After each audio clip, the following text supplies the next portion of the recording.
Blue Dango. Wholesome content for kids, toddlers and babies.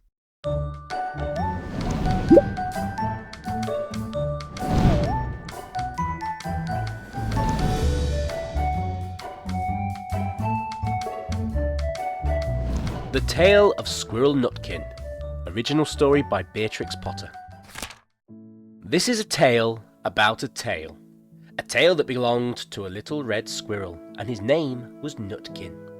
He had a brother called Twinkleberry and a great many cousins. They lived in a wood at the edge of a lake.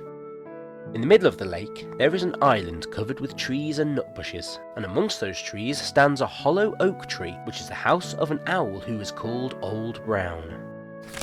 One autumn, when the nuts were ripe and the leaves on the hazel bushes were golden and green, Nutkin and Twinkleberry and all the other little squirrels came out of the wood and down to the edge of the lake. They made little rafts out of twigs and they paddled away over the water to Owl Island to gather nuts. Each squirrel had a little sack and a large oar and spread out his tail for a sail.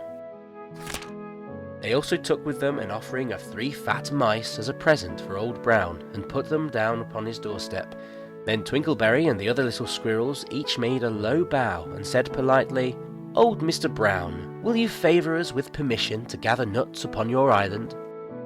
But Nutkin was excessively impertinent in his manners. He bobbed up and down like a little red cherry, singing, riddle me, rot-tot-tote, a little wee man in a red coat, a staff in his hand, a stone in his throat.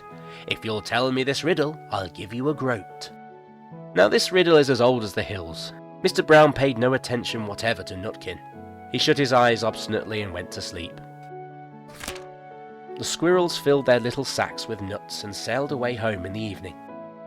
But next morning they all came back again to Owl Island, and Twinkleberry and the others brought a fine fat mole and laid it on the stone in front of Old Brown's doorway, and said, "Mr. Brown, will you favour us with your gracious permission to gather some more nuts?"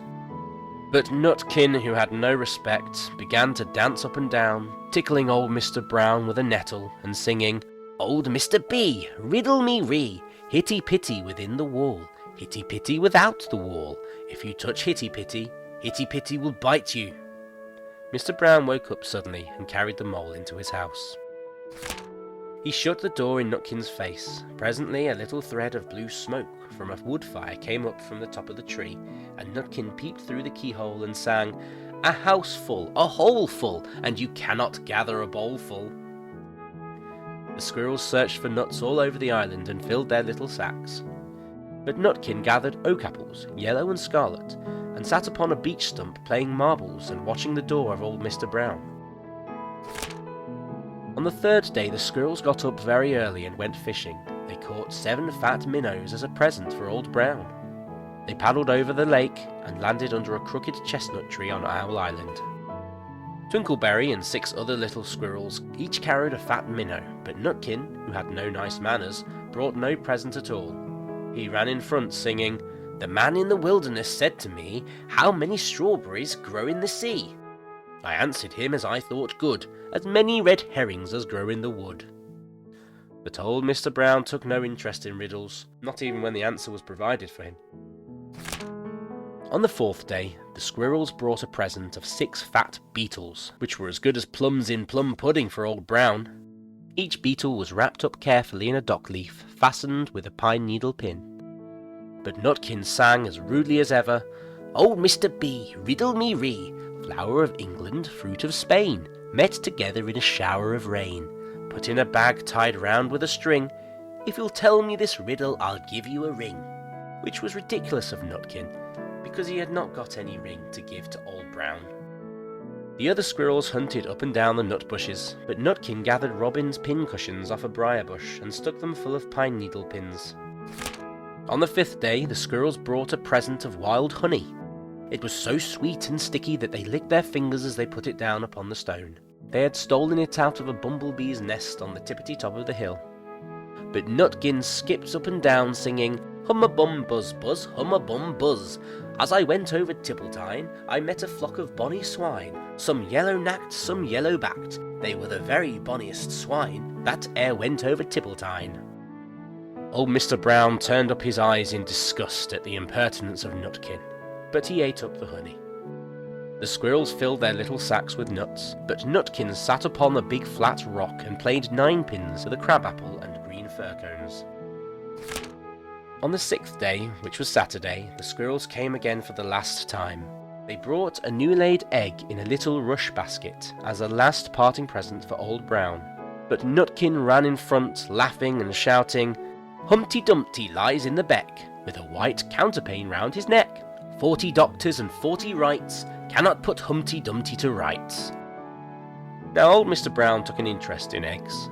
He opened one eye and shut it again, but still he did not speak. Nutkin became more and more impertinent. "Old Mr. B, old Mr. B, hickamore hackamore on the king's kitchen door. All the king's horses and all the king's men couldn't drive hickamore hackamore off the king's kitchen door." Nutkin danced up and down like a sunbeam, but still Old Brown said nothing at all. Nutkin began again. "Arthur O'Bower has broken his band. He comes roaring up the land. The King of Scots with all his power cannot turn Arthur of the Bower." Nutkin made a whirring noise to sound like the wind, and he took a running jump right onto the head of Old Brown. Then all at once there was a flutterment and a scufflement and a loud squeak. The other squirrels scuttered away into the bushes. When they came back very cautiously, peeping round the tree, there was Old Brown sitting on his doorstep, quite still, with his eyes closed, as if nothing had happened. But Nutkin was in his waistcoat pocket. This looks like the end of the story, but it isn't. Old Brown carried Nutkin into his house, and held him up by the tail, intending to skin him. But Nutkin pulled so very hard that his tail broke in two, and he dashed up the staircase and escaped out of the attic window. And to this day, if you meet Nutkin up a tree and ask him a riddle, he will throw sticks at you and stamp his feet and scold and shout, "Cook, cook, cook, cook, cook, cook." The end.